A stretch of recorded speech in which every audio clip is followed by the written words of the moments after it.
so very pleased to have you all join us today. We're very thankful about all of the racial justice work that you have done in the past, and we're very excited about what a great council that we have of people who have been very invested in this work for years here in New Mexico and are ready to work now with Governor Michelle Lujan Grisham to move racial justice forward in our state. So thank you all so much for joining today. I just want to give a couple of housekeeping things.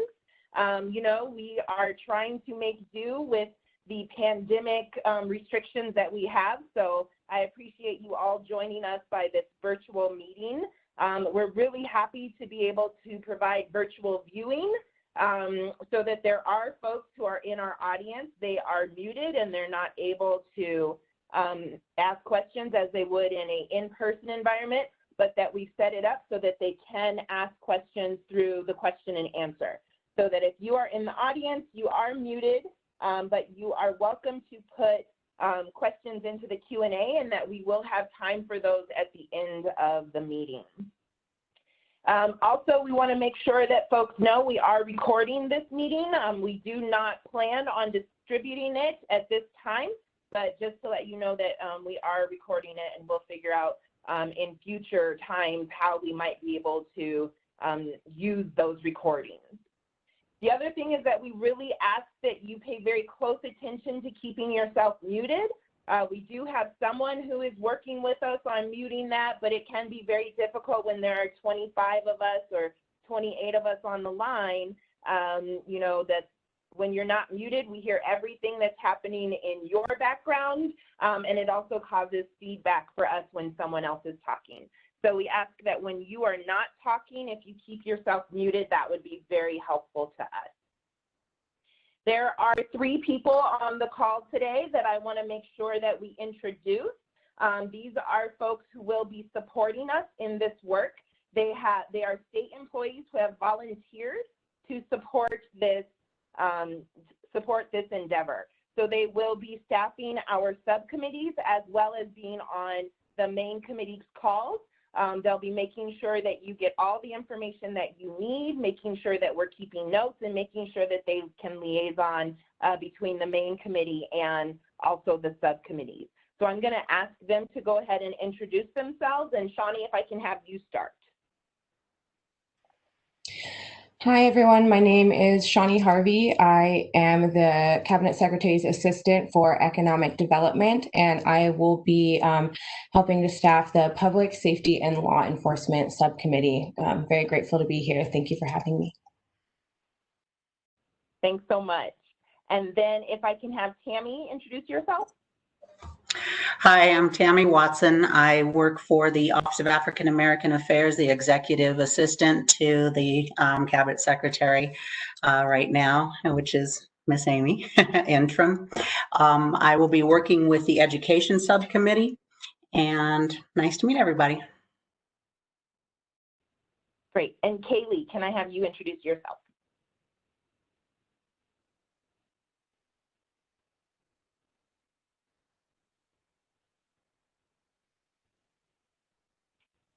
Did we get Kaylee moved in as a panelist?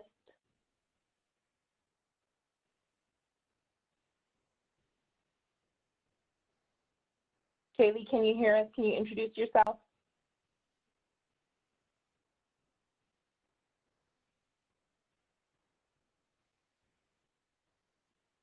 Kaylee, have any audio connected right now, just so you know. Okay.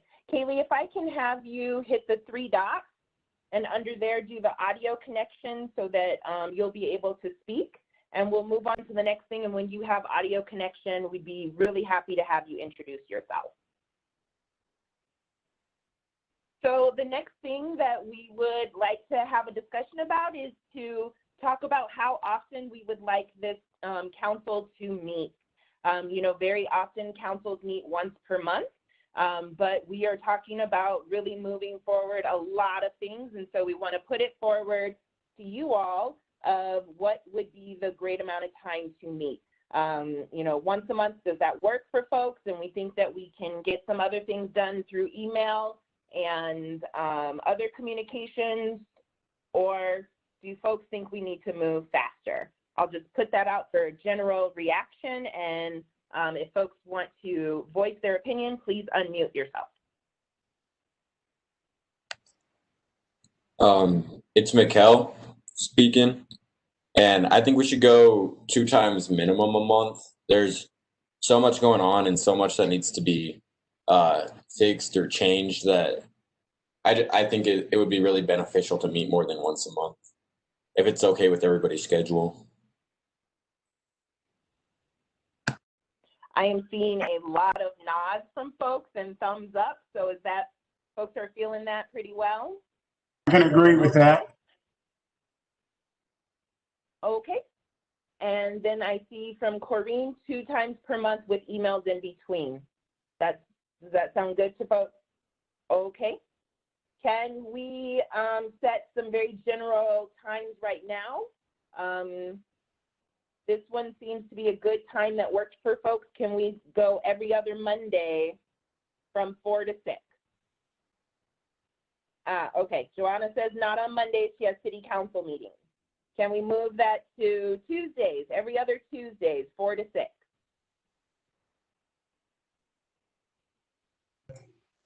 I'm seeing and hearing. Unmuted my own self. I will do my very best to rearrange. My schedule gets out too far in advance for anyone's comfort, but I'm dedicated to making this work. So thank you for your willingness to work extra hard. Me too, but just want to put that out there. I might have to fly in at the end or in the middle, but we will figure it out. I just wanted to put that out there for folks. Thank you very much, Governor. That would be really wonderful. Okay, we've got a conflict on Tuesdays. What does Thursdays, every other Thursdays from 4 to 6? Any objections? Tuesdays and Thursdays are not good. Are you raising your hands because there's an objection or, okay. Tuesdays and Thursdays are not good for me between 4 and 5. Any other day, Wednesday after, well, Wednesday would work. Wednesday would work, but not Tuesday, Thursday. Okay, how do Wednesdays work for people? Wednesday would work. Okay, I think it's Wednesday. If there's no church taking place on Wednesdays, Wednesdays are a good day, but if there's church, it may conflict with some, Amy, but I know we're not going to meet the needs of everyone. So whichever day works for the majority, I'm in. Okay, so let's, Wednesdays from 4 to 6, I will send out a calendar invite to all of you, and we will meet every other Wednesday from 4 to 6, and emails in between, because there'll still be even more work to do than that, right? So at this time, I want to announce who the chair and the vice chair of our council will be. We have appointed Alexandria Taylor as our chair, and I'm going to hand the meeting over to her from here. Very excited to have her be able to lead us in these efforts. And when she is not able to, our vice chair will be Stephen Archuleta. And the two of them are bringing such experience and passion for this issue. We're very, very excited to have them lead us. So Alexandra, I'm going to go ahead and turn it over to you now. Thank you, Amy, and thank you so much for all of your tremendous support in bringing this all together. I want to thank Governor Michelle Lujan Grisham. Thank you so much for bringing this all together as well. And a thank you to Shawnee, Tammy, and Kaylee for your support of committees, this central committee. And thank you to all of you for choosing to serve on this advisory council. It's amazing to see the diversity that reflects our beautiful state represented here. And I'm just honored to serve with each of you. Our goal for today is going to be to walk away, hopefully having reached some sort of consensus on 3 to 4 items that we want to prioritize leading into the 2021 legislative session. I know we all submitted over 80 80 things that we want as a council to think deeply about and prioritize, and recognizing that this work is deep and it's the long arc that we're working towards. And so what we land on today is not the end all to that. And so just so thrilled and grateful for each of you, and to the governor and all of the staff that have supported these efforts. So let's start with introductions. If you'll give your name, if there's an organization you're affiliated with, and where in the state you're located, and we'll try to keep those to 1 minute each so that we can make it through everyone. And so I will open the floor to whoever would like to go first. Alexandra, I guess I'll go ahead and start, being that I'm going to be the vice chair. My name is Stephen Archuleta. I was the former county manager of Taos. Prior to that, I was actually with CYFD for about 26 years. I was the Alternatives to the Detention Administration, worked a lot with the Annie Casey Foundation, bringing some substantial change to juveniles in detention centers. I was also the former county manager in Taos. So I'm looking forward to this organization and working through this. And now that I'm the vice chair, I'll sort of be your backup, Alexandra, for this process. So looking forward to working with everybody. And it'll be nice one of these days when we all get to meet face to face and see each other. Thank you. My name is Charles Becknell. I'm the director of the Africana Studies program at the University of New Mexico. I'm also the pastor of Emmanuel Missionary Baptist Church in Rio Rancho, so I'm serving Albuquerque and the city of Rio Rancho. Thank you for this opportunity, and I look forward to working closely with each and every one of you.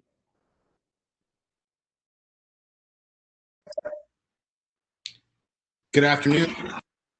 My name is Arsenio Romero. It's great to see so many wonderful faces this afternoon. I am the superintendent for Deming Public Schools.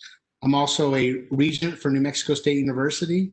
So I'm looking forward to be able to get to know more of you. And I'll pass it off to the next individual. My name is Joseph Cotton. I am the president of New Mexico State NAACP, as well as Hobbs branch president. It's an honor to serve. It's an honor to be a part of this, and I look forward to the great work that we're planning on doing. Thank you. Hey everyone, I'm Mikhail Sudo-Jowan. I'm a high schooler in Albuquerque at La Cueva High School. Last year I restarted the BSU at my school, so I'm the president there, and I'm also the president of our Unified Sports Club. And yeah, I'm just really thankful for this opportunity to make a difference, and really eager to do all of this with you guys. So. Hi, everyone. My name is Joana Bencomo. I am in beautiful Las Cruces, New Mexico, down here in the borderlands. I am a Las Cruces City Councilor for District 4, recently elected. I'm also the Executive Director of New Mexico Comunidades en Acción y de Fe, or CAFE. We are a grassroots community organizing movement predominantly led by working folks and immigrants, working to improve the quality of life of all New Mexicans in southern New Mexico, arguably the best part of New Mexico.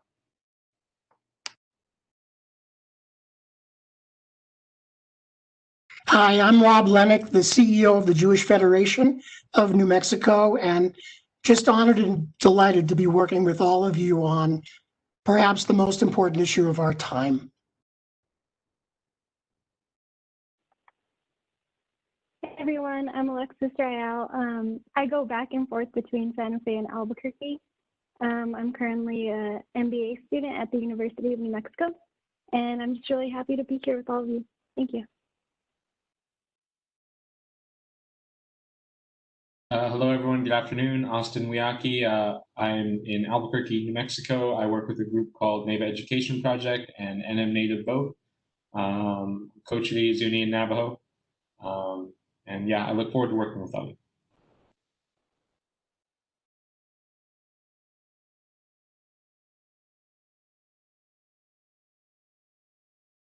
Hi all, name mine Sebastian Margaret is, pronouns mine are they and them.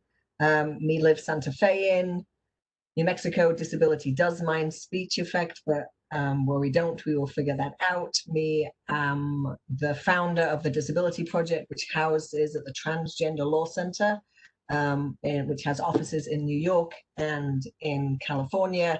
We have lived in New Mexico since '95 and work locally with organizations like Solace and Resolve, addressing specifically disability abuse prevention in our schools and in our day centers. It is an honor and a privilege to be here with you all.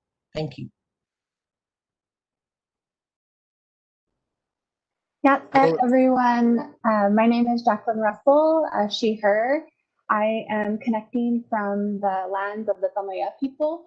I am also known as the Santa Ana Pueblo, which is my partner's homeland. I am a cultural justice and equity consultant, having worked and collaborated with the Indian Affairs Department to create their cultural equity training, as well as a lot of other work with Native entrepreneurs as a co-founder of Native Women Lead.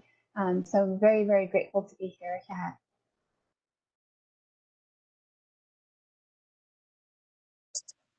Good afternoon, everyone. My name is Fatima Van Hattem, and I'm the program co-director at NewMexicoWomen.org, which is the statewide women's fund. And I primarily lead our research projects and training and education. And I'm also working on my PhD right now in critical education at UNM. I'm based here in Santa Fe, but I was born in Espanola and raised in Abiquiu. And I'm really just honored and grateful to be here with you all. Hello, everyone. My name is Alan Sanchez. I'm the president of CHI St. Joseph's Children and the executive director of the New Mexico Conference of Catholic Bishops. Very happy to be here with you. And I just know with this group, we're going to do some wonderful, beautiful things. So I'm very inspired by you all. Hello, I'm Bishop David Cooper, pastor of the New Hope Church for the past 30 years in Albuquerque, New Mexico. I'm also the president of the Ministers Fellowship of Albuquerque and vicinity, oldest African-American pastors group for some 72 years. And I'm also a board member of New Mexico Praise, which is an interdenominational pastors prayer group that has over 120 churches of all race, creeds, and colors that are a part.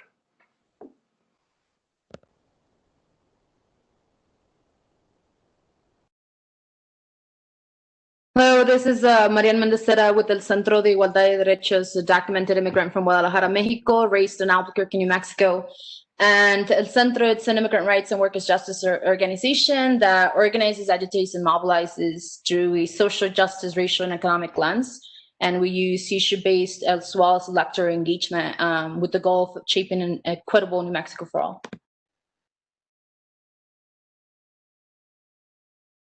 Terrence Smith here in Albuquerque, a PhD student as well.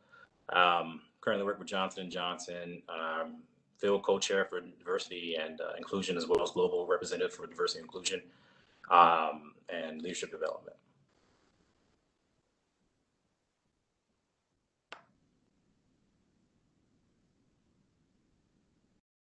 Hi, everyone. My name is Jennifer Lim. My pronouns are she, her, hers. I volunteer on the board for the Asian American Association in New Mexico, as well as a volunteer chapter co-leader for the National Asian Pacific American Women's Forum. Thank you.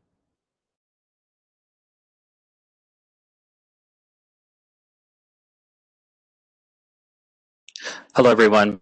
Darshan Patel. I am a resident family medicine physician here at UNM. Sorry, I'm working nights, so I'm a bit fatigued, but I was raised here in Albuquerque by immigrant parents from India, and I am an organizer with White Coats for Black and Indigenous Lives, which is organizing healthcare professionals here at UNM, understanding that racism is a public health crisis. I'm happy to be here to work.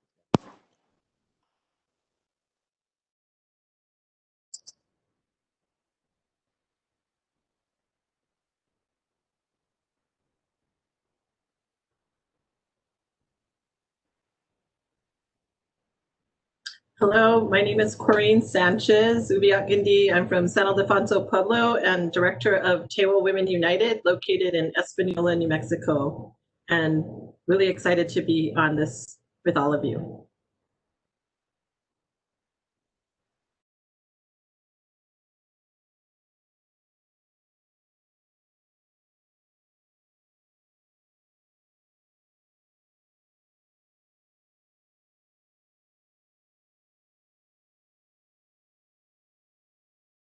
I've been trying to keep track. I see Representative William Stapleton. Hi. Hi. Okay, so I am Representative Cheryl Williams Stapleton, and I am the Majority Leader for the House of Representatives. I represent District 19 in Southeast Albuquerque and a little part of the Northeast Heights. I am extremely excited about this group of individuals that sound so amazing and probably have immensely amount of information and facts to share that would bring us together to solve some of the equity problems that we have in our state. And I am looking forward to dynamic discussions.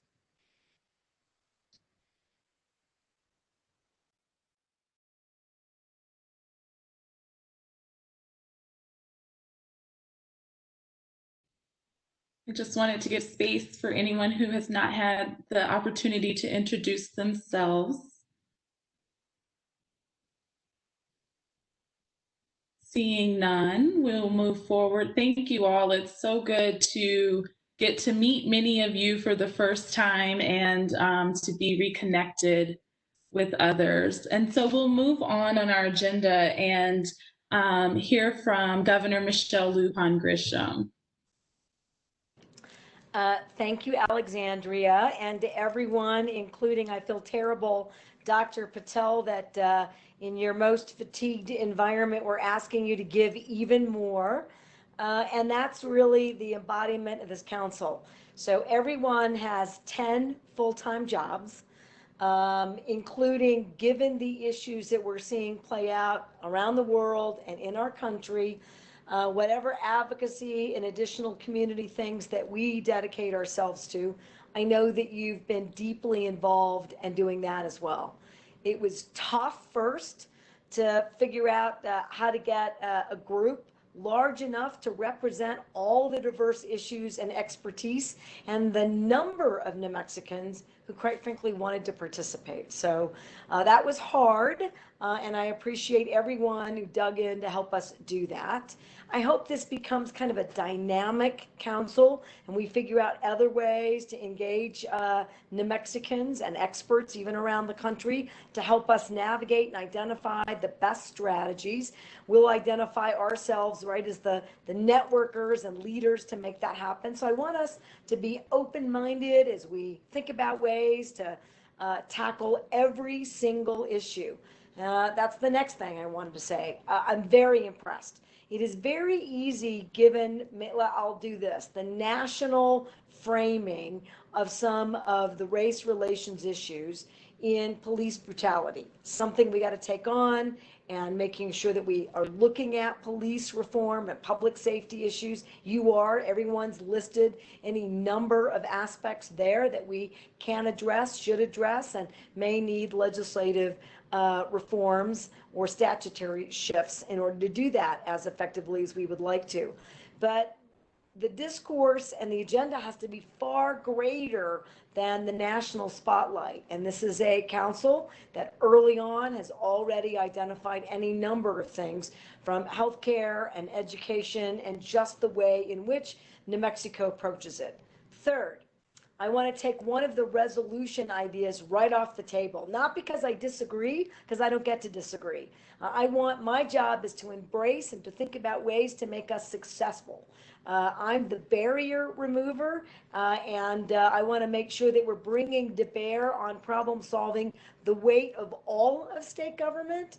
That's my job. And so if this is probably the only time you'll see me more than you'll hear me, because my job is to hear it all, take it all in, and then to make sure that I'm torturing the legislature, including the majority leader, who is taking additional efforts to make sure that we take every opportunity to make a difference here. And that is the public health emergency. So when we announced this as a concept during a press conference, I was asked specifically, do you think that racial injustice and discrimination are public health issues? And I said, yes, I think they are.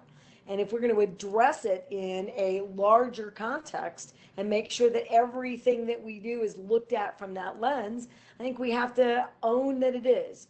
That's something that we can just get into the public health frame of work. I don't think we need a resolution. If we want to do one, I'm certainly not going to stand in the way of that. There's no reason to, but that's something that I can handle with the Department of Health, and we just need to get that done and then talk about ways for them to provide additional research, support, ideas, strategies, as also a substantive tool and resource at our disposal. So you should expect what I might need from the councils, how you want to announce that, in what context you want to do that.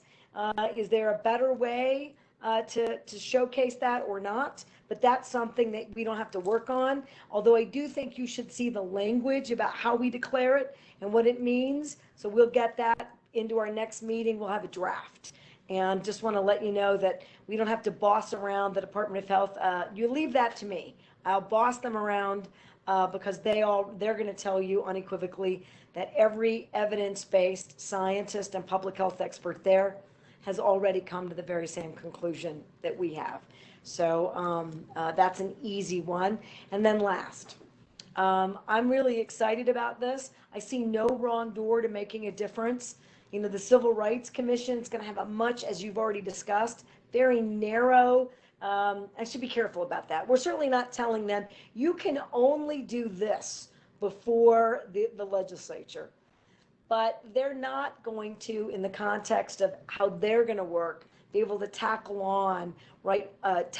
all of the aspects that we can, not just for the legislature, but all of the administrative things that we can do through state government and local government and the private sector, asking them to take on any number of issues. So we have a no wrong door, no restricted timing framework, and their lens is largely going to be in the public safety arena.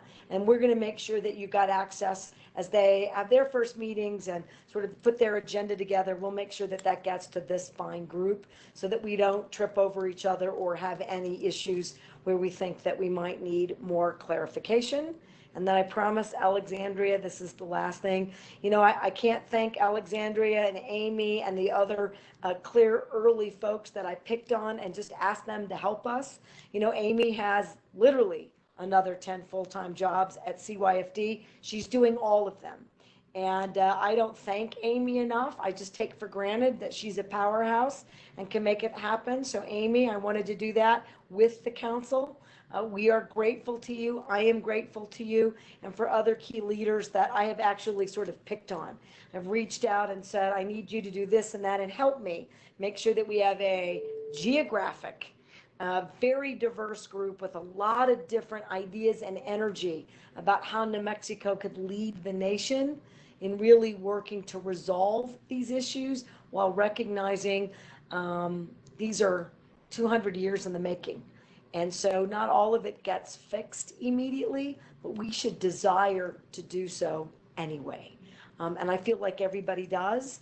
And I'm very grateful to all of you for the work that you do to make New Mexico a better place for everyone and to lead the nation as we deal with this crisis. So thank you for letting me speak.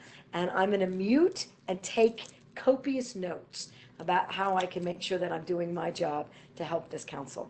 Thank you, everyone.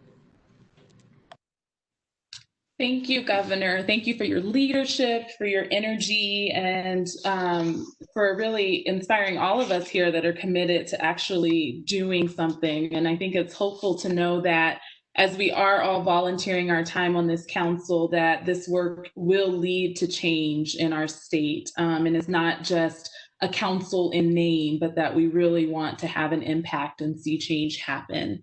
I'm going to pass it to Amy to review the purpose of this council and differentiate it from the commission that the governor mentioned, the Commission on Civil Rights, which was established by House Bill 5 during the special session this summer. So Amy.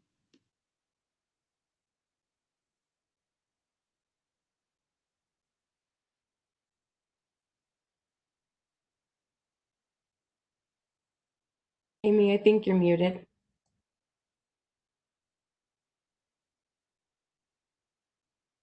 Sorry, I have to touch both of those mute buttons. So Mary Lou, can I just ask you to please make sure that Dawn Begay is moving into the panelists? She's one of our committee members that has been sitting in the audience. And so as Governor Lujan Grisham said, we are not the same as the Commission for Civil Rights.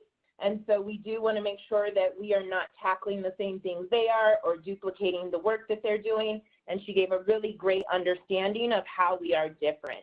And so a lot of the things, this council's purpose is really to be able to advise and give suggestions to the governor, making sure that we're talking about things like monitoring state institutions and holding them accountable, and really making sure that we're able to provide some information on what are some great possible legislation that we can move forward.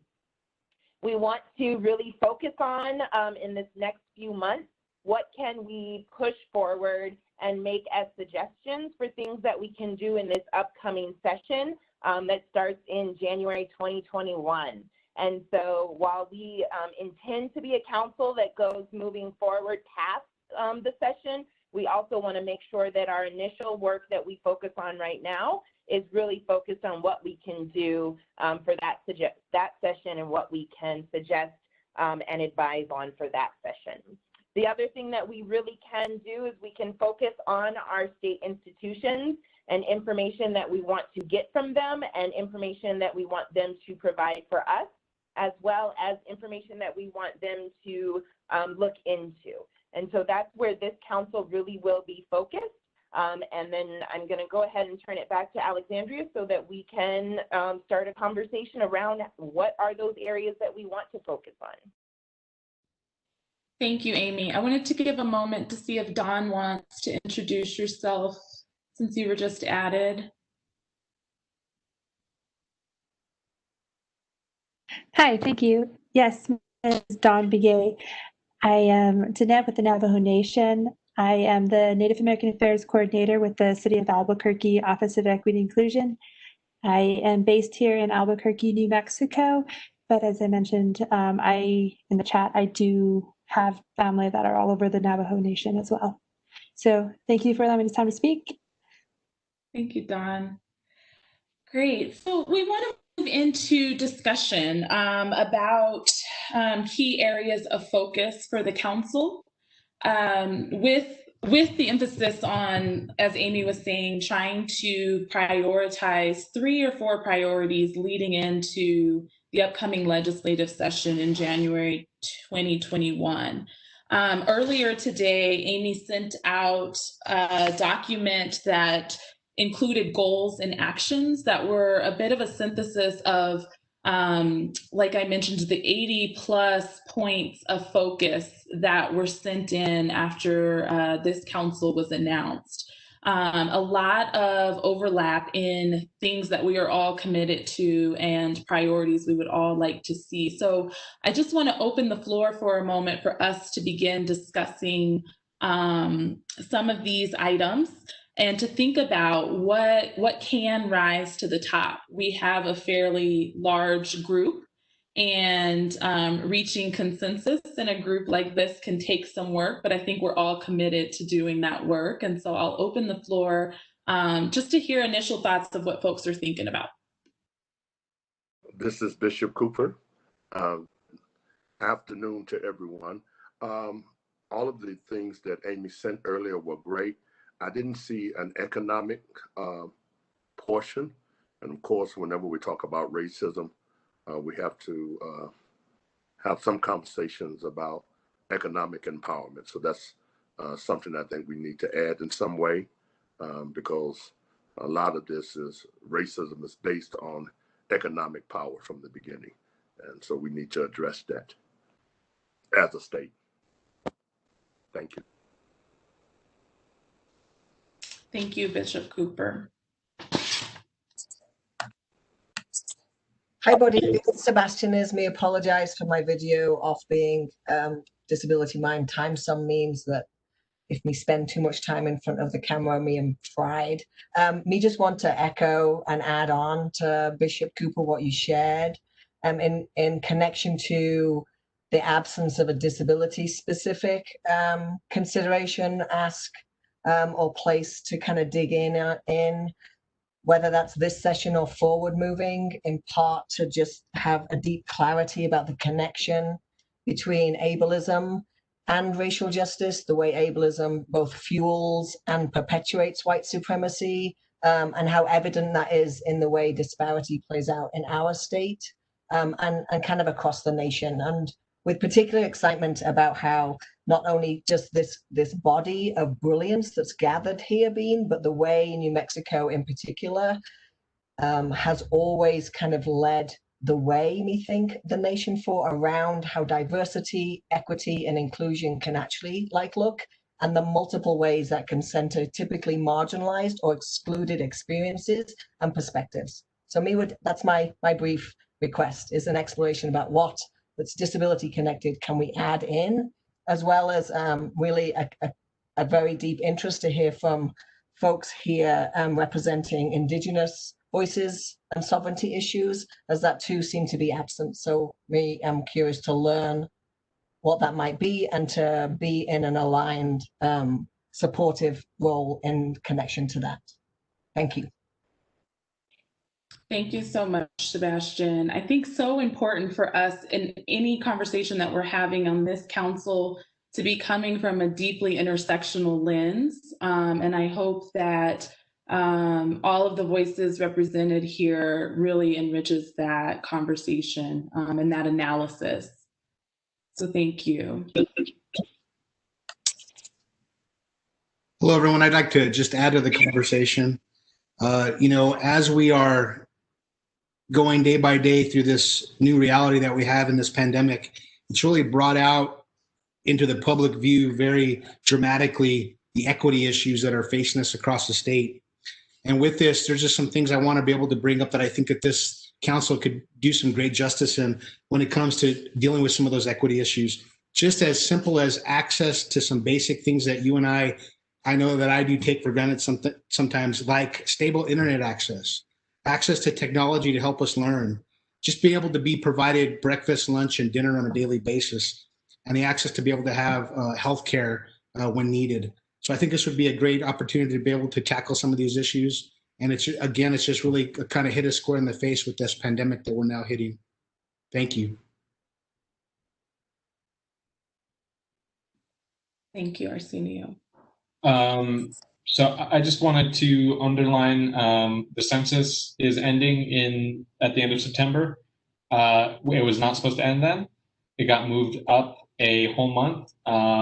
That is a burgeoning, huge issue, which is happening right now. So that needs to be addressed. I think that we were kind of ready to go into overdrive already.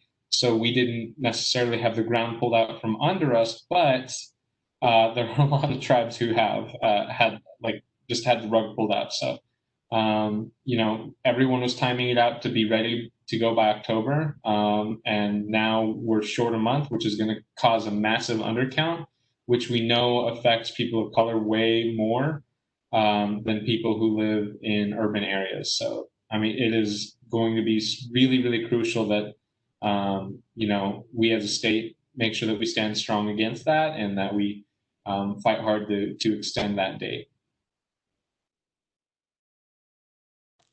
I can at least answer that. There's no extensive date. We can unless we can get. Oh, I don't know why I'm echoing. Somebody else needs to mute. But I'll keep trying. So, Austin, unless we can get Congress the entire National Governors Association failed.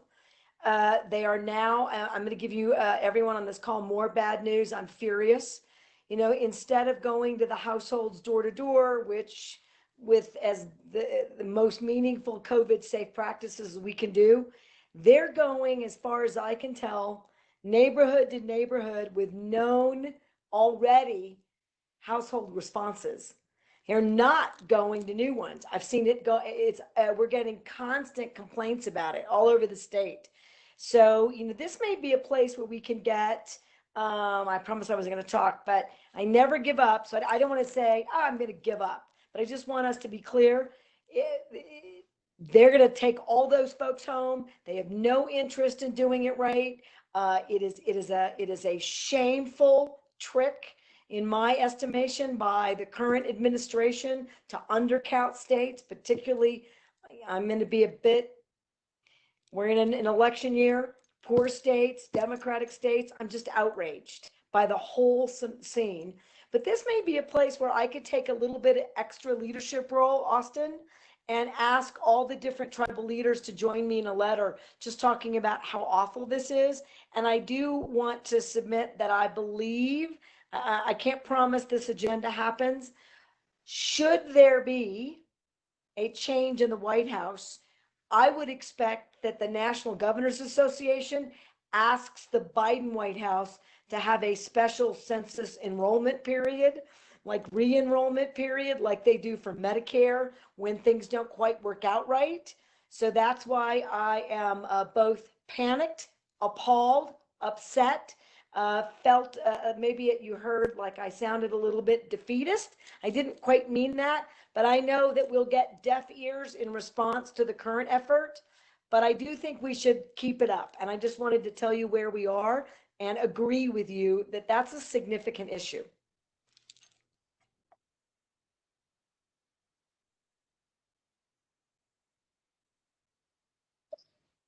Hey everyone, I hope I can jump in here next. Obviously tough to follow the governor, right? But I really appreciated the document. Joanna Bencomo again. I really appreciated the document that was sent earlier, particularly, I mean, all of it, but I really wanted to emphasize the importance of HJR1, the permanent fund. I think, you know, given that 80% of children in under 18 in New Mexico are children of color, and that every 1 in 4 children are living in poverty, that particular effort is critical in ensuring equity and ensuring that kids and families aren't just able to survive, but thrive. And so I really wanted to emphasize that.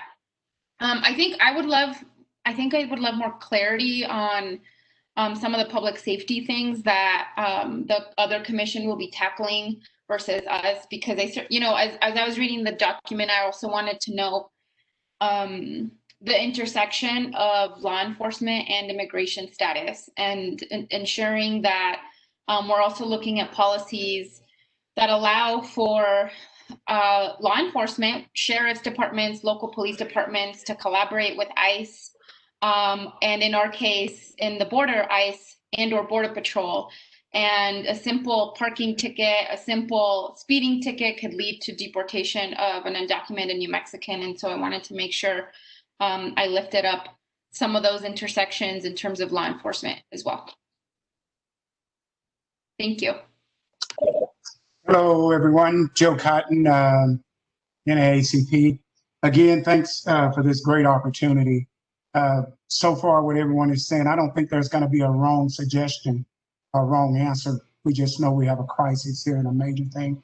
But when I look at law enforcement, I'm really concerned, because right now we have so many young people that are probably already into some type of police academy around the state.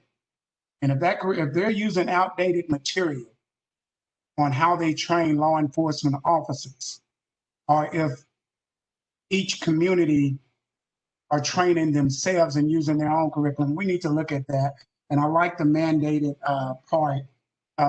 In order to know where we're trying to get, we got to know what we have. And I think a lot of material that's being used they are outdated, and which means young people that want this law enforcement as a career and want to do what's right are going to be trained with bad material. I know for a fact a lot of training biannual training, like on hate crime, I think it's like 2 hours, and that's biannual. I think in order to keep this fresh, it has to be more training. I mean, child safety and stuff, I think it's only like an hour's training.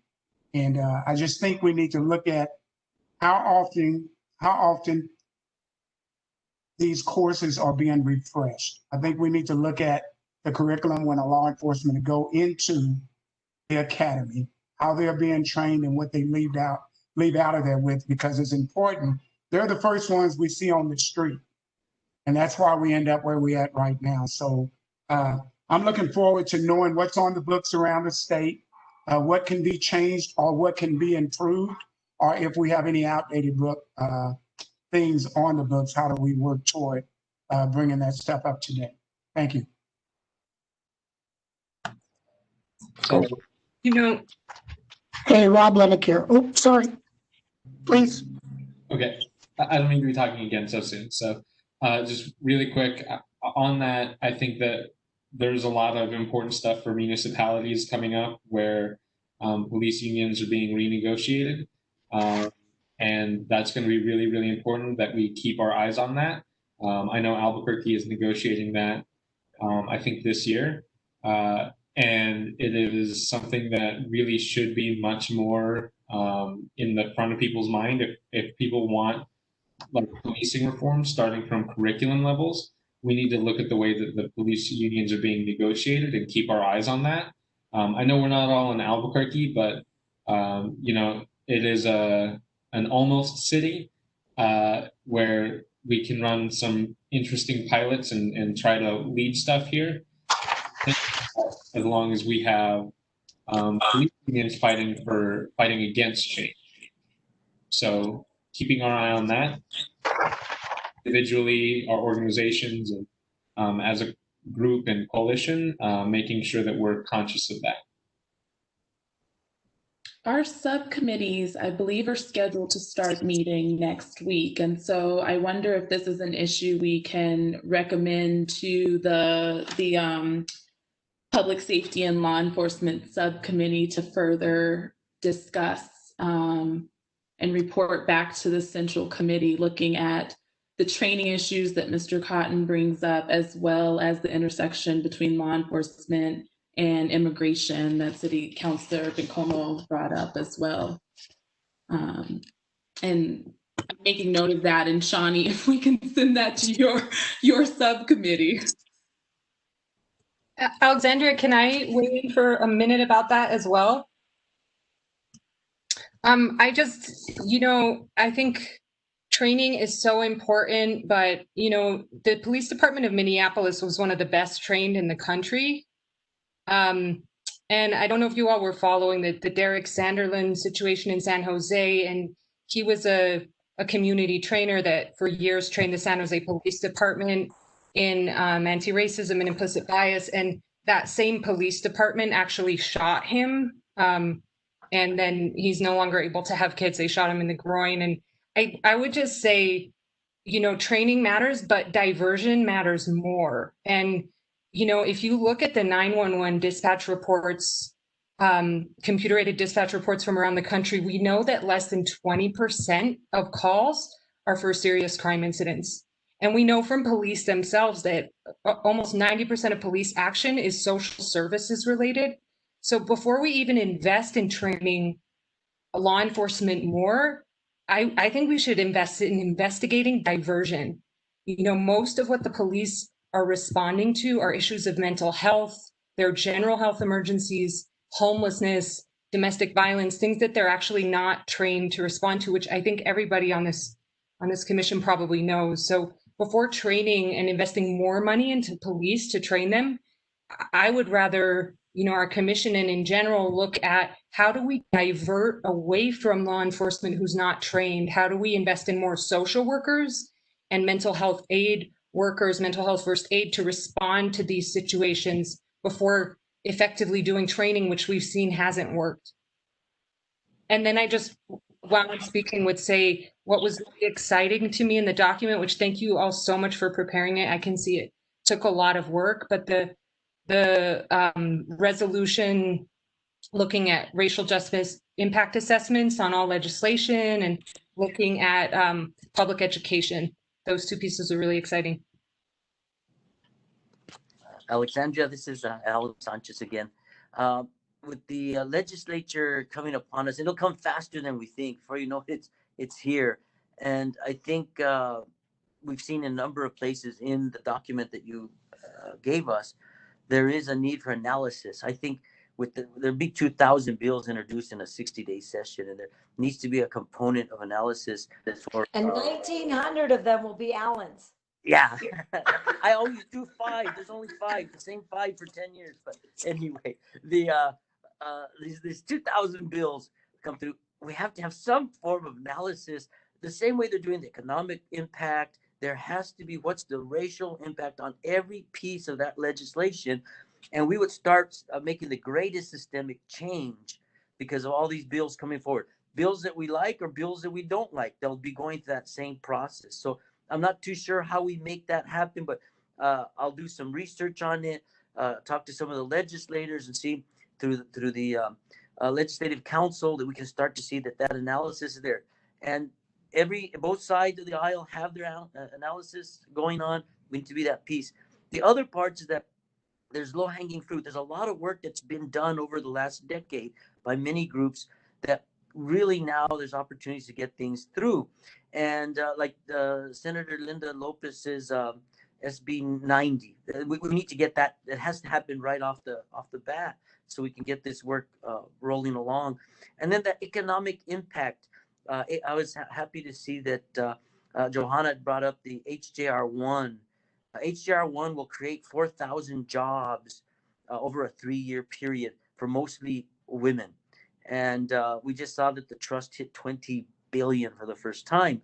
So even though that the oil impact is down, the stock market is so high that it's actually growing, even going to grow more than last year. But that does a huge systemic change for us of investing into, like the Yazzie Martinez lawsuit has pointed out to us real clearly. It takes that investment right away and starts applying it. And the working families tax credit. This is where we see income coming toward these families, more jobs, and making that systemic change. But it'll come to us fast if we don't jump on this. So pieces of legislation that we can get through. 10 years of work have been done on a number of bills. They're ready to happen. The dominoes are ready to be pushed over. Hi, this is Dawn. Not to what Mr. Sanchez said is that I definitely agree that there should be an evaluation tool to kind of look at all pieces of legislation to kind of screen or assess, the equity pieces of it. And adding on to the economic piece is to also have like a procurement process to look at how exactly where's the money going and who is it benefiting, and looking at the contractors themselves and the businesses themselves and what makes up those businesses, whether they're like in state, out of state, and really looking at who benefits from the money that we're using.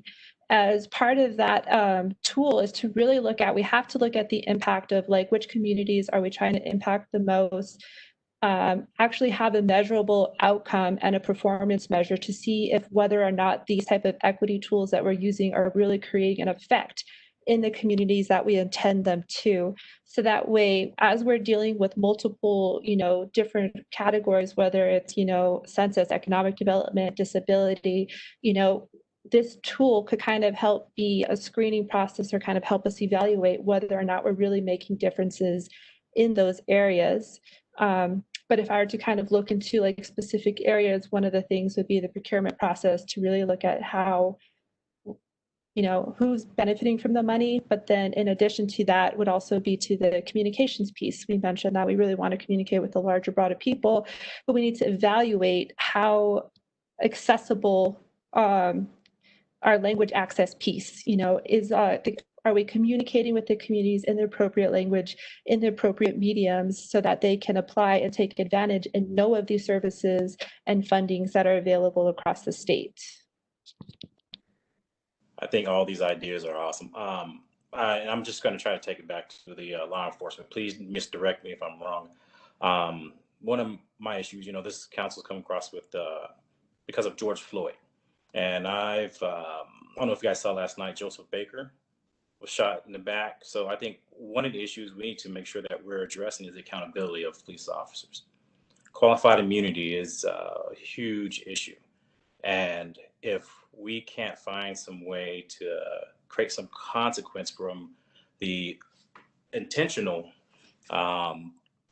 things that they've done towards people of color, we won't make it far to talk about medical. We won't make it far to talk about economics, because some of our youth won't even live to able to see that.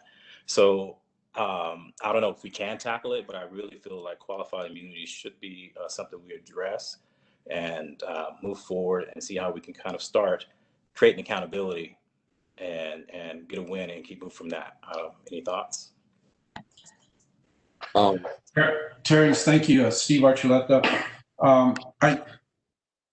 I'm totally on board with you on that. And maybe, Alexandra, one of the things that we could look at for right now is come up with legislative priorities. Maybe would be one category, and have our top 3 legislative priorities for the legislative session coming up, so that we can move forward in that direction. And then we could have a medium priority system, and then a long-term priority system, so that we could address all of these. If you start looking at some of the diversity and inclusion training, some of the required continuing education, cultural competencies, we could hit law enforcement, we could hit social work, we could hit PED, we could hit 3 or 4 different programs that have day-to-day interaction with our kids, with our families in New Mexico. And I think if somehow, because we have 32 panelists on with us today, maybe we can prioritize the top 3, see what the, what's the overwhelming need that we're looking at out there, and then try to put them into categories if we could moving forward, so that we could start moving in a specific direction. It's just a suggestion. Hi. Well, I'm Representative Cheryl Williams Stapleton, and I wanted to ask a question, but I also wanted to say that I agree with Mr. Cotton when it comes to the cultural and sensitivity training for New Mexico law enforcement organizations and individuals, and that it should be updated on a regular basis. It should not just be a one-time training, and it should have a purpose in mind and a long-term goal of making sure that these individuals that are being trained is actually not only receiving it, but participating in what they have learned or what they have acquired in terms of the knowledge. I think it should also be the type of training that would showcase the education sector, the public education educators in the state of New Mexico, and that schools should have a way of enforcing or showing that they are actually being trained and there is results to it, especially because our school system has a diverse population, a major diverse population, and mainly the educators are not majorly diverse as the children in the state of New Mexico. My question is in reference to the one that says resolution that calls for racial justice impact assessments to be required on all legislation. I'm not sure the term all legislation is what we need to go after, because to be realistic, some of the legislation that goes forth in terms of policy, yes. But in terms of agencies receiving their funding and budgetary,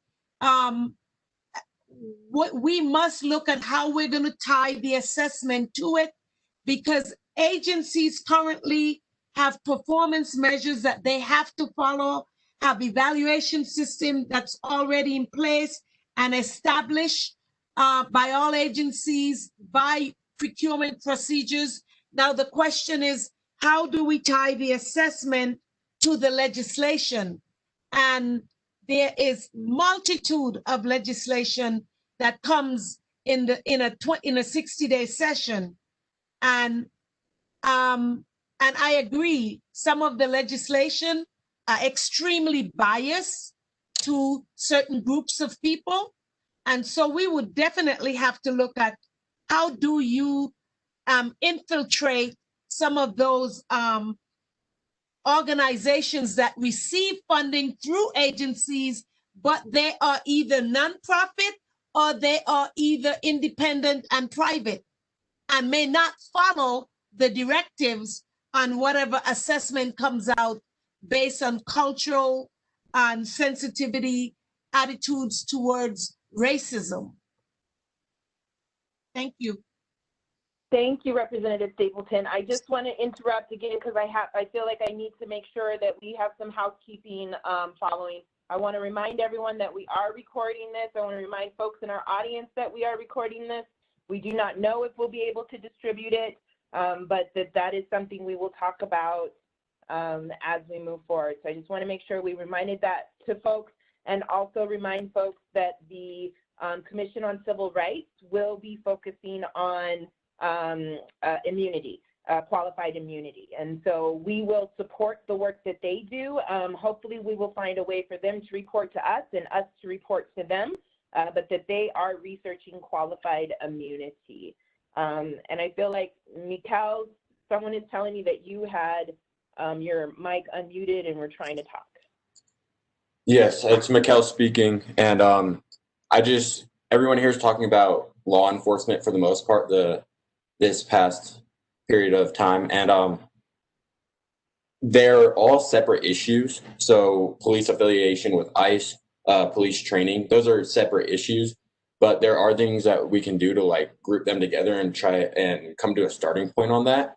And I think the 1033 Act, which militarizes police, if we urge our congressmen to vote against that in this upcoming session, that could be a really good starting point, because that's gonna it'll not let police have these military weapons, which has overuse in our minority communities.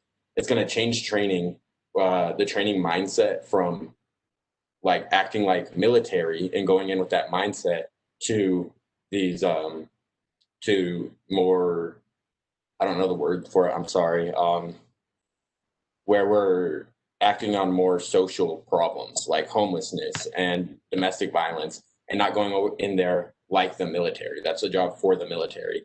It's also going to help end jurisdiction with groups like ICE, because that's more military jurisdiction. That shouldn't be police jurisdiction. So if we vote against that act, it might be a good starting point to help all of the issues that we're talking about. I agree with Mikkel. Thanks for picking that up. I think it was disappointing to see the Albuquerque City Council not vote to stop using military-grade weapons at APD, but I think at a state level, we can try to push for something like that. Also, New Mexico has one of the highest numbers of prisoners per capita, especially in private prisons. We are bearing witness to modern-day slavery incarceration in our state. Figuring out ways to continue the decarceration that has started in trying to reduce the numbers of people in prison during COVID, I think should be a priority that we have here. And also tear gas. The APD used tear gas on groups of brown and black demonstrators in Albuquerque a few months ago. International human rights organizations and conventions have said that it should be banned. We should seek to ban it at the state level.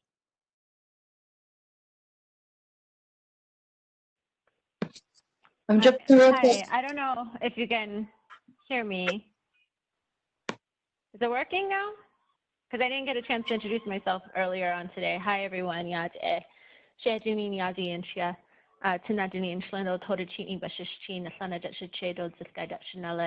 from the Navajo Nation, coming to you guys from Gallup, New Mexico.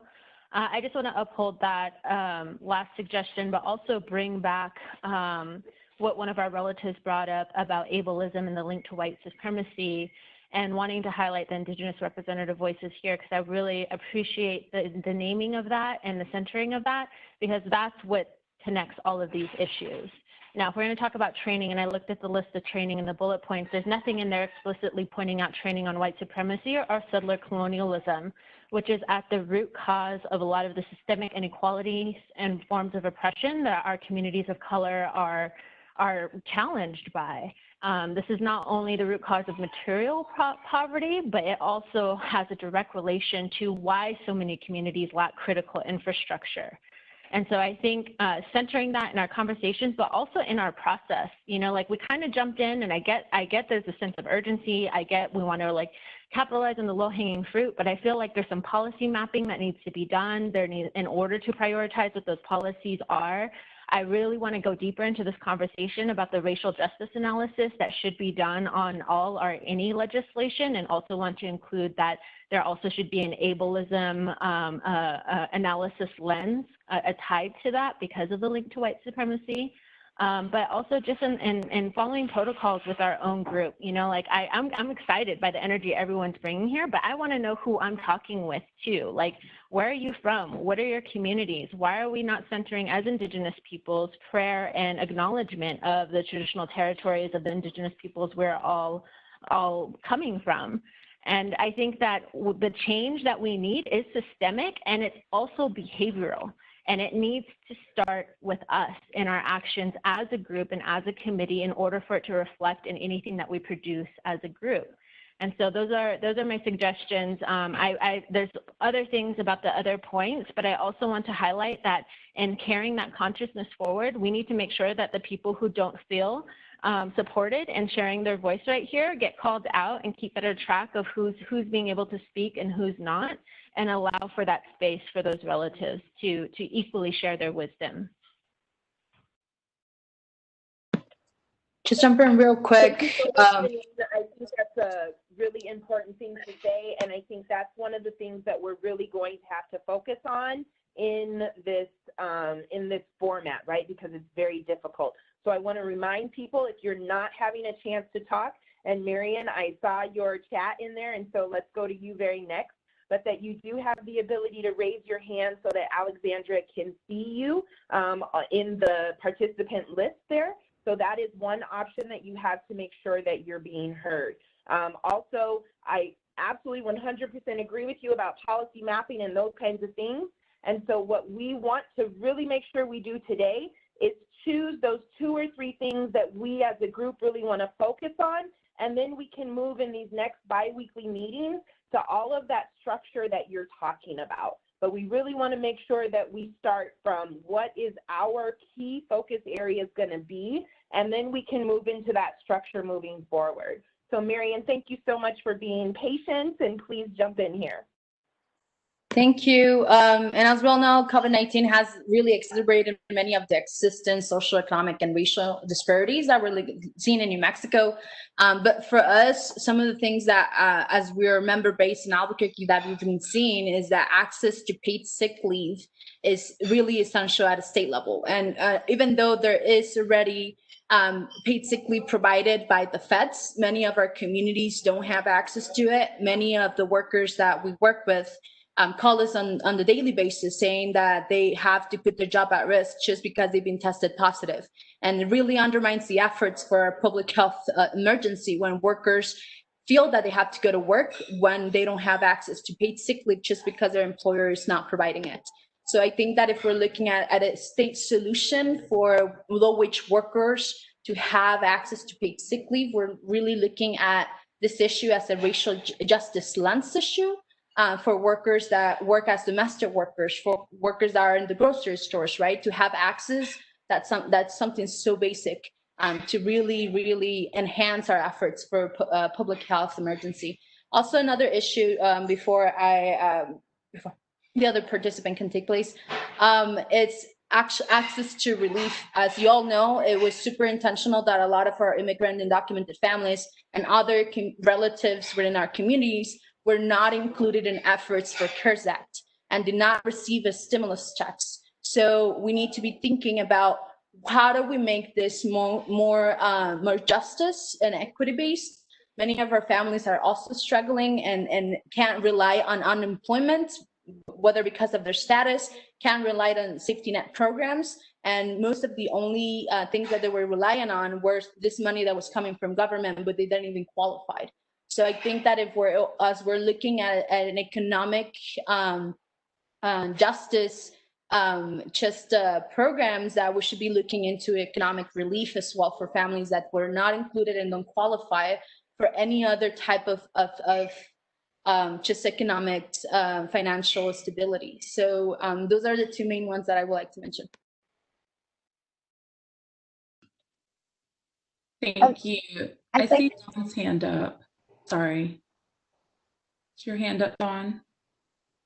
Hi, yes. Another point is going back to this, I think there needs to be some level of normalizing having conversations about race internally within, the state of New Mexico institution itself, and whether or not it's a safe space to actually talk about that and the effects race has on the institution and the people that work there themselves.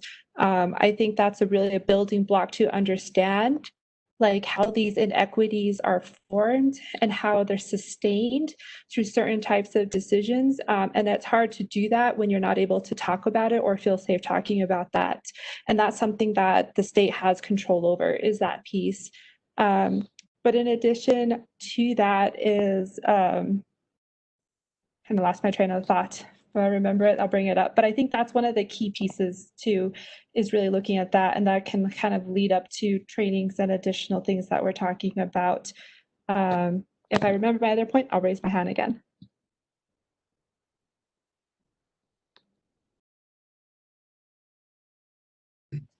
I just want to underline really quick too. I think it is important, like as often as possible, to have that. We were talking about like sort of the racial analysis on bills, and part of that is important for more bills than you would think. Like it has been like pulling teeth trying to get a UNM study on the effect of uranium mining on Navajo Nation. It has not been easy. There is a really, really clear effect that everyone has anecdotally, and there's just not enough evidence-based data out there to back that up. So making sure that it is more consistently on more legislation on a broader swath of issues is really, really important, because there are different forms of racism that occur all throughout society. So making sure that we're being aware of that and conscious of that is really important. And I wouldn't want to say like, well, be aware of the resources, because LESC still has to do an analysis on mostly every bill, unless it is very clear that that they don't have to. But or sorry, not LESC. I don't remember what the committee is called, but I think that it is really important to have that be very broad in scope, because the effects are very broad, and they affect things systemically, not just directly. So thinking about that systemic effect of, are we avoiding building more infrastructure on Navajo Nation because they don't have clean water? That's something that's worth talking about. So it affects much more than what it appears to. So just keeping that in mind. Thank you, everyone, so much. This is such great conversation. It's so helpful to have all of these ideas put forward and thinking about how we can really make sure that this council is something that's moving racial justice in our state forward.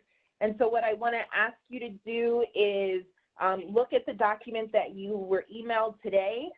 Those are suggestions for us to just try to choose 2 or 3 focus areas. I want to share the content if we can. Mary Lou, I'm having a little bit of an issue being able to share it on screen for those folks who might not have seen it today. If you can help me with that.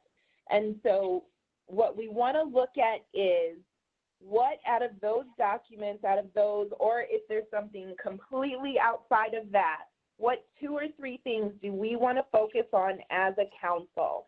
And from there, we can really say, if these are the two or three things that we're going to focus on, what do we move to the subcommittees for work on that? What do we move to our state institutions to get their information that we need in order to make suggestions? And what can we just have as general larger discussions in this group that we're going to be meeting every other week on?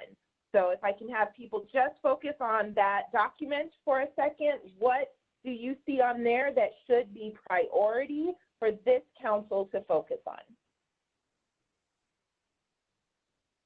This is Jacqueline. I would like to just underscore a lot of what Janine has said, and wanting to just agree that naming that white supremacy culture is showing up even in that we have to narrow down to 2 or 3 resolutions to pursue. I think that's important to just name so that we can be aware and visibilize the way that systemic oppression just exists in all of our spheres, so that we can be cognizant of that.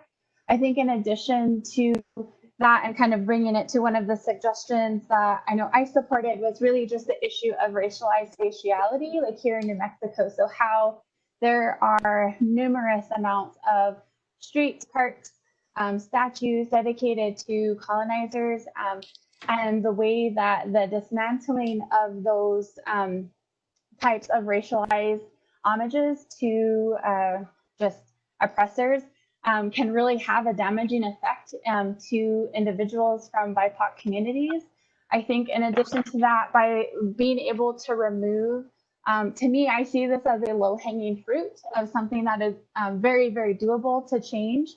And it creates a way for us to really enter into more decolonized frameworks for how we begin to normalize conversations around Indigenous land back and just other reparative issues and restorative justice issues. And when we're talking about things that we'll be launching soon in terms of the Honor Native Land Tax, to really give settler colonizers a way for providing a redistribution of resources, that there are a lot of ways that being able to create these mechanisms help us to actually unbraid the way that the tricultural myth exists, and really recognizing that the tricultural myth is so damaging, and that it really erases our refugee community, our just numerous communities that have come here to New Mexico, including Black, multiple different Indigenous communities, and really thinking about the way that that particular myth has really damaged and functioned as a tool of white supremacy in New Mexico. So I really think that that particular framework of the renaming can really be a pathway toward other type of restorative justice issues. And in my experience of teaching cultural equity training to state employees, there is still a huge gap of learning and understanding with regard to any awareness around Indigenous sovereignty. And so we're talking about the delivery of services by state employees as it relates to the ways that we're trying to make systemic change. If individuals, in my mind, don't understand what Indigenous sovereignty means and tribal sovereignty means, we have a lot of work to do. So thank you. Yeah, I thank you, Jacqueline and Janine and Sebastian and everyone who has spoken, specifically calling us into this. I want to honor that and lift that up in this moment, and fully take account, right? That I think sometimes these processes can speed off because we want to see something happen, and we want to have something actionable to work on.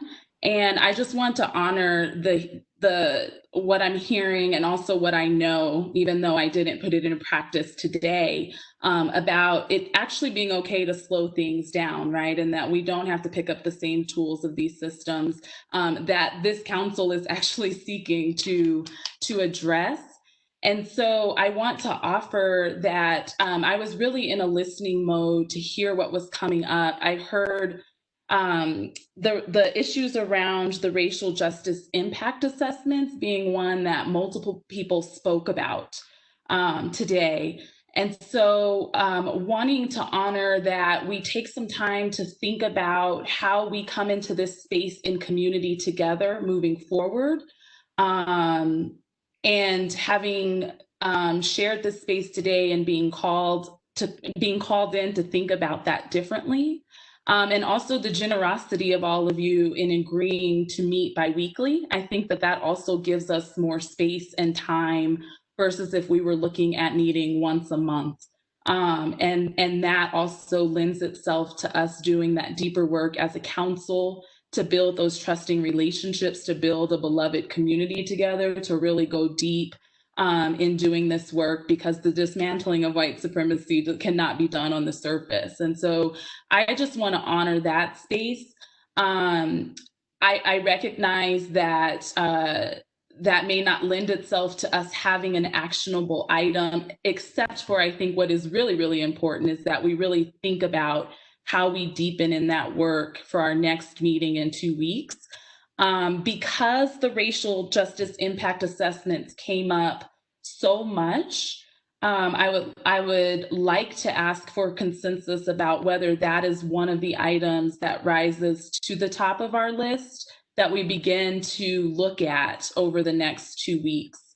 And so that you also have time, this list, like I said, it was distilled from the 83 things that were sent in. I heard some other priorities expressed here that we need to explore deeper as well. And so I'm wondering if, instead of rushing to look at this as you received it today, we can really sit with this and make one of our actionable items for our meeting in 2 weeks to come back with what those 3 things are for you. And then we can get really down to discussing those 3 things. I don't know if I'm allowed to do this, but I would be willing if you want to email me or we share in conversation about what those 3 things are so we can begin categorizing them, we can do that. But I just want to honor that space and also know that I am feeling that too in my body. And so I appreciate your permission to kind of slow the process down in that way.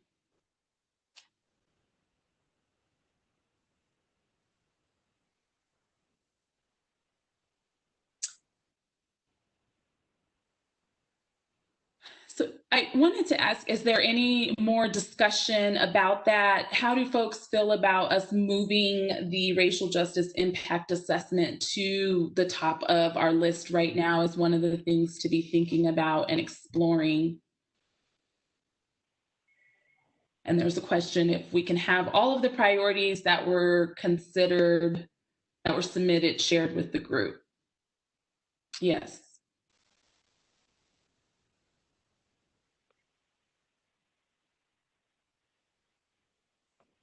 Yeah, I think I would like to first come to consensus around what the process is going to be. Are we going to be voting and then just taking majority votes? Is that the only way we can be making these decisions?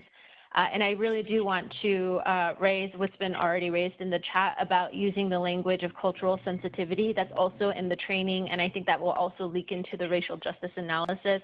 We have plenty of experience with improving sensitivity, and it doesn't matter to me if you say Yat A and still take our lands or pollute our lands. Like, that's not the end goal. So I think that we need to, if we're going to put our energy and our work and our hearts behind something that's meaningful and effective, we have to have language that actually reflects that strength. And so replacing sensitivity on all of the priorities that were listed to something that is stronger, like accountability or consciousness, because I know accountability can scare the legal and the policy people sometimes, but something stronger. And yes, I do agree with the process. I think having more time to review what everyone submitted and then think about how do we then come to an agreement in a fair and equitable way to prioritize while also holding that consciousness, like my sister Jacqueline said, that we're adopting some measures of white supremacy-based decision-making in this process, and we need to hold that lightly. It sounds like, thank you, Janine. It sounds like, and I see Sebastian's comment in the chat box. This was actually one of the places I arrived at when this process started in June, is that we perhaps need to devote time at the next meeting to share in community education and political education so that we can arrive at this place with a shared language in thinking about those processes of how we as a group reach consensus so that we have those community agreements about how we will operate in this space as a council together. So we can prioritize that.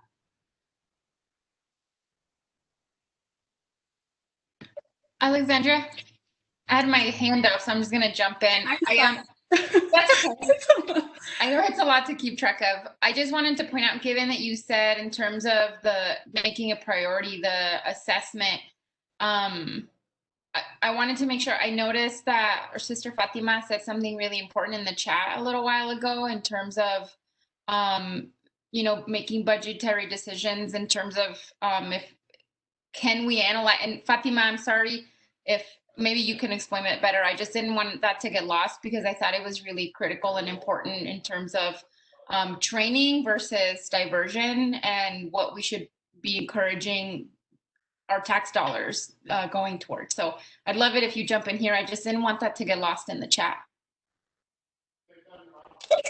Thank you, Joanna. I think it was just about, you know, and I know the concept of evidence-based also, you know, is really, it's a question of a way of knowing. So it isn't the end all be all in all context, but before the state makes significant budgetary decisions to invest further dollars in law enforcement, I would like to see some, I mean, I think all of us would really like to see some evidence that's longitudinal that really shows that training works.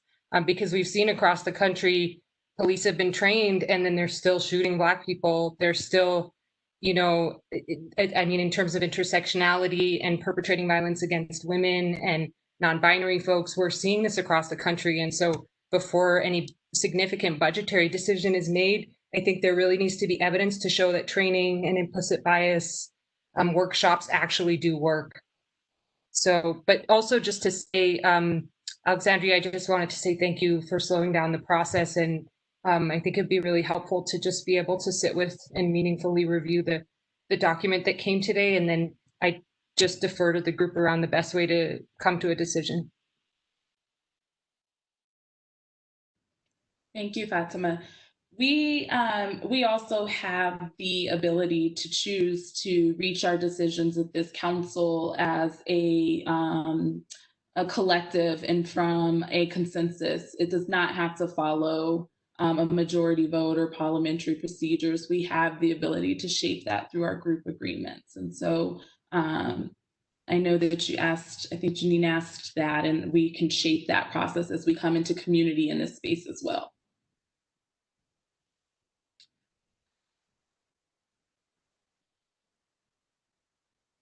It feels like we've had that robust decision or that robust discussion. I think a lot of things came to the surface in that, and I really appreciate your transparency. Also incredibly open. I've seen in the chat that it's been challenging to navigate this space, and so completely open to discussion about that and how we can make sure every voice on this council is heard and listened to and validated as they're all important. Seeing that we have had this discussion for quite some time, I'm going to move us along on the agenda for now. Amy, will you tell us, well, let's go back to that since we're having biweekly meetings. I think we can take that up at another time regarding the ACI Business University. I see Senator Lopez is on. And so Senator Lopez, hello, welcome. Thank you for joining us. Would you please discuss Senate Bill 90 with us and your hope for how this council thinks about and supports that? Thank you. Can everyone hear me? Yes.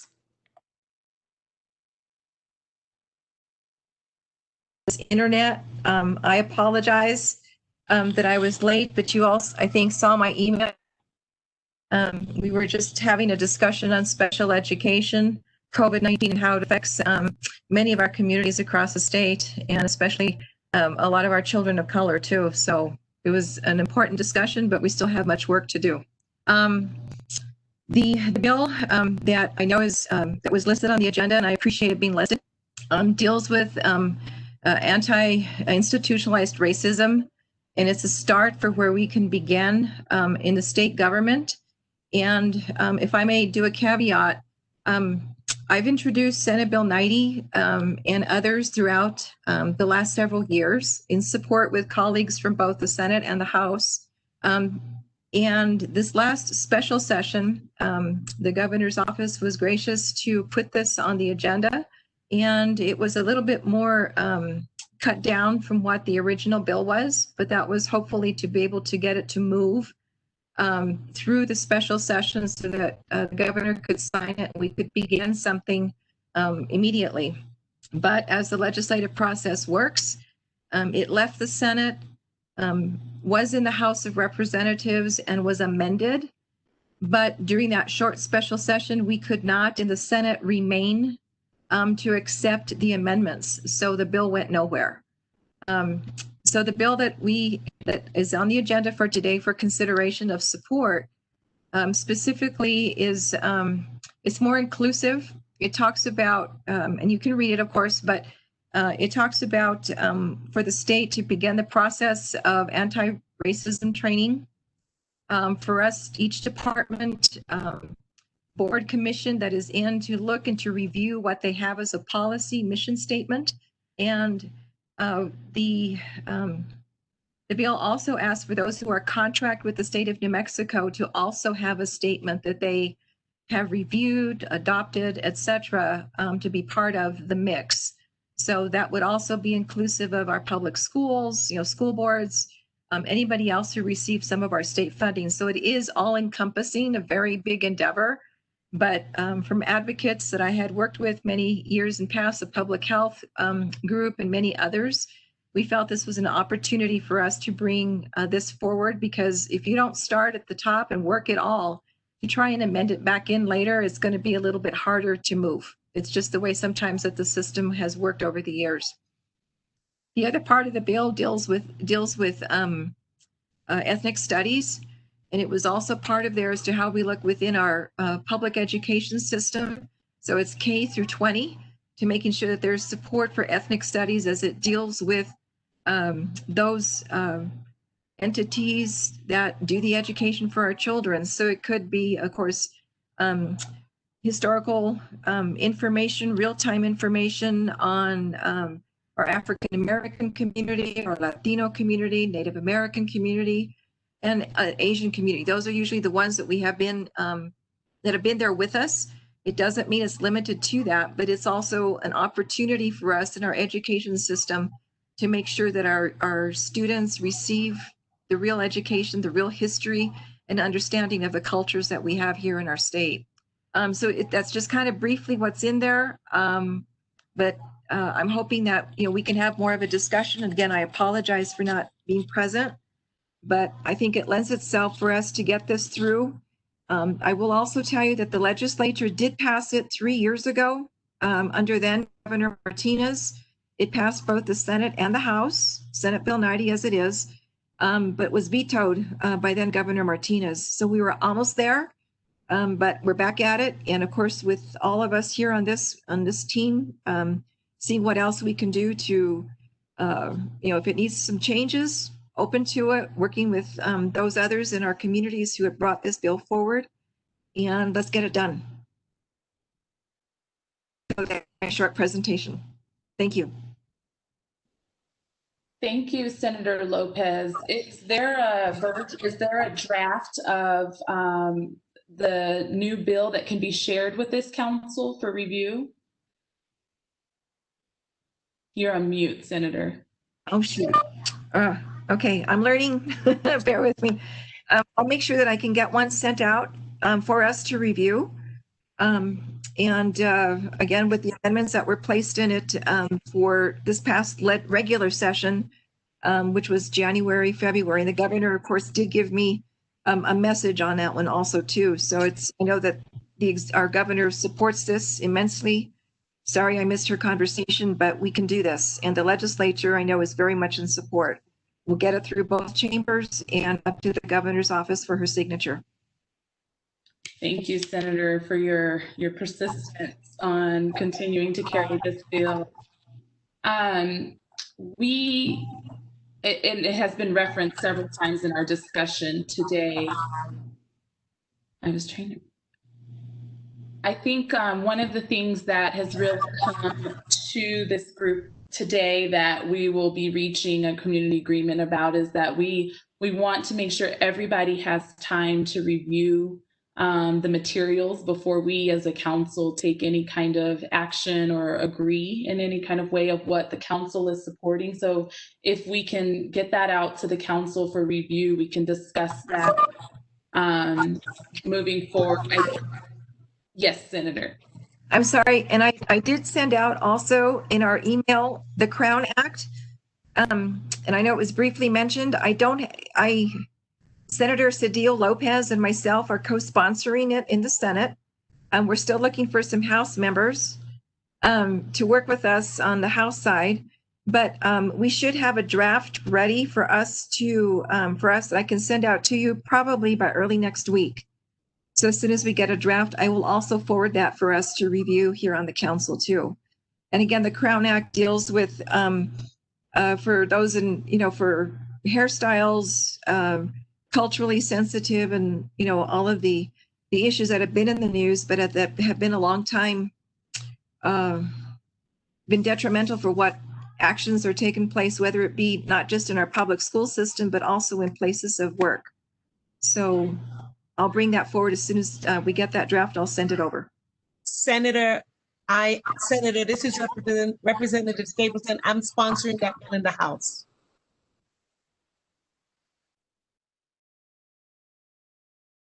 As soon as we get that draft, I'll send it over so that we can look. It's being there's some changes that were asked to be made, and it should be ready by next week.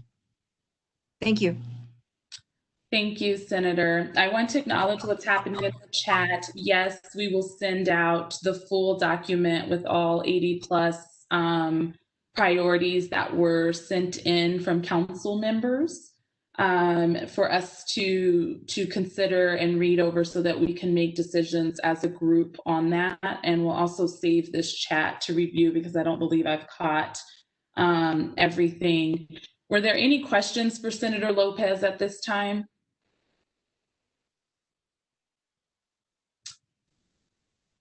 Seeing none.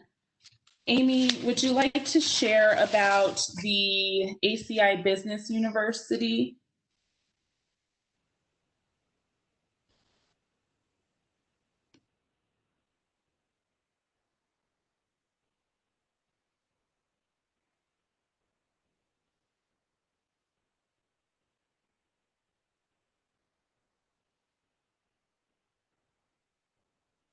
Amy, we can't hear you. Sorry. Okay, so ACI and the Kellogg Foundation, the Kellogg Foundation and the U.S. Chamber conducted focus groups all over New Mexico in October of 2019 related to businesses and racial equity. And so they have, from those focus groups, developed a program for Masters of Business Administration students. It is called the Fostering Impact MBA Case Competition. And they're really going to be the students will be looking at providing solutions to a policy challenge. They will be announcing their winner in October. And they would like to know if this group would be willing to be the place where the winner gets to present their winning proposal. So we just would like to know if that is something that you all would be willing to use some of our meeting time to hear from the MBA student who found that winning proposal around racial equity and businesses.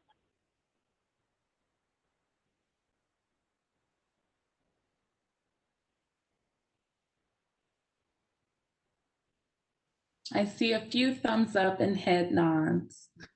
Awesome. Thank you so much. Okay, great. We will let them know. Thank you. Thank you, Amy. Any final, I think Q&A was open to our subcommittee members. So are there any questions or comments, public comments that were made through the Q&A from subcommittee members? If not. So we have quite a few things in our Q&A. Many of them are suggestions similar to you all about structure and what we can do with the committee. So I think probably best would be to take those because there are questions about what are the guiding concepts, what is the framework for all the policies that we think about, you know, what about putting in curricular reparations through critical race intersectional studies for eliminating inequalities for P through 12. And so I think these are all things that we will save and add into the document. And then that way they are things that you all can look at as the full document and think about as how you want to prioritize moving forward. Thank you for that process, Amy. I do think we have some community members also in the audience. If they wanted to put in questions and answer questions right now, we could take those at this moment. I see two hands, Jacqueline and City Councilor Bencomo. Are those active? Okay. We'll move to any closing comments that council members have, and then we will close with Governor Michelle Lujan Grisham making any closing comments she would like to make.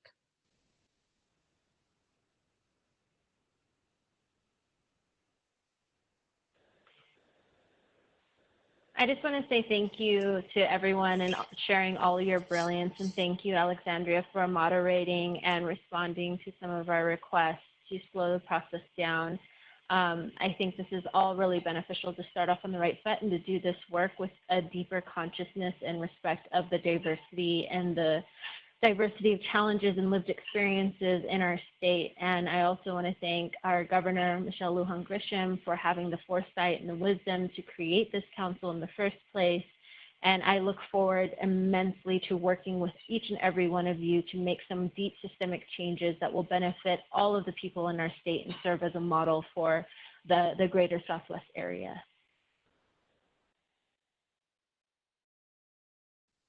Thank you.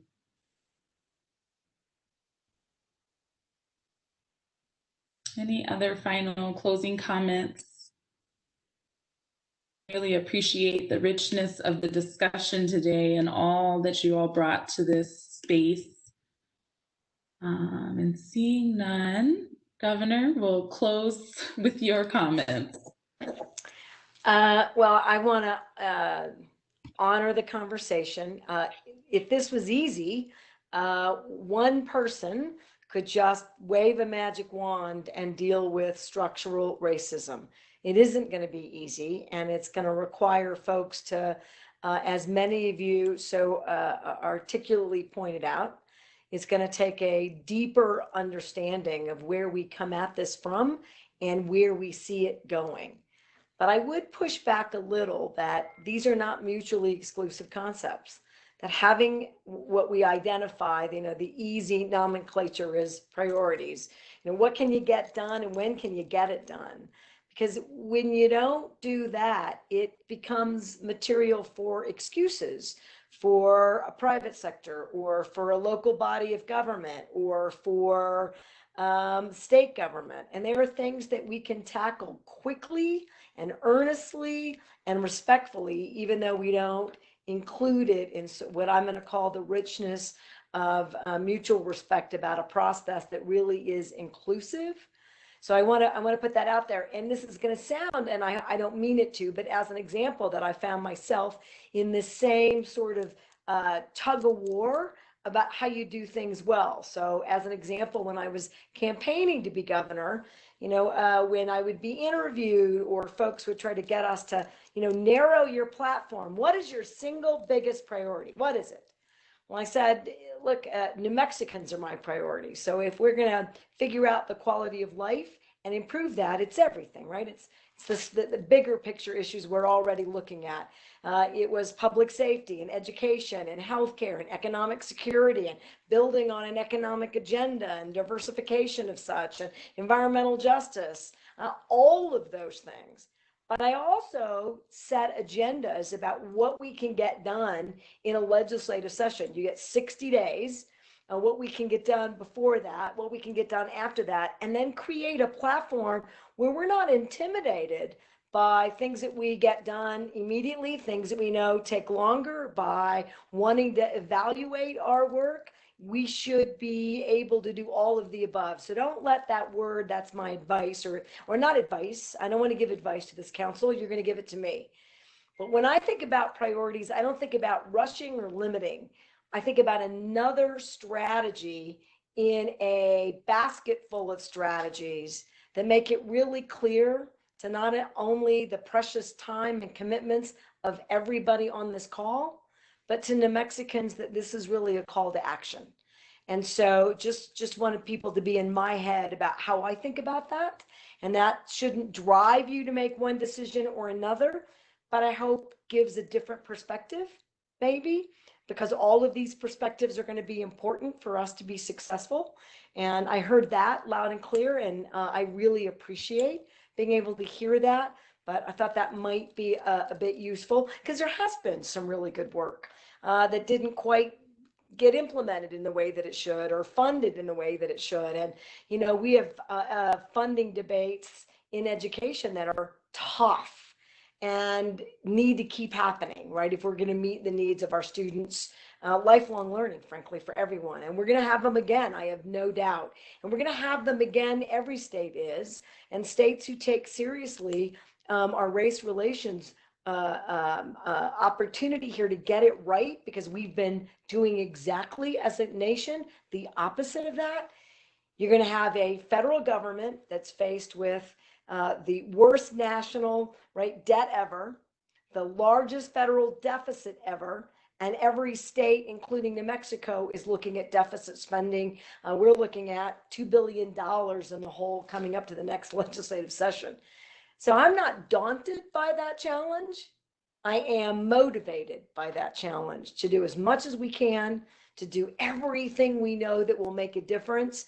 And Mr. Wayaki, like as an example, when I had to cut 200 million out of capital, seeing what was happening in COVID, seeing what was happening in oil and gas well before the Depression era like economic recession issues we're facing, I kept all of the water projects and educational projects as examples, and public health projects in our sovereign nations, and particularly in the Navajo Nation, because you can't not spend money in those areas without furthering huge problems and racial inequity. So I love that you pointed that out as an example. So I learned something every time.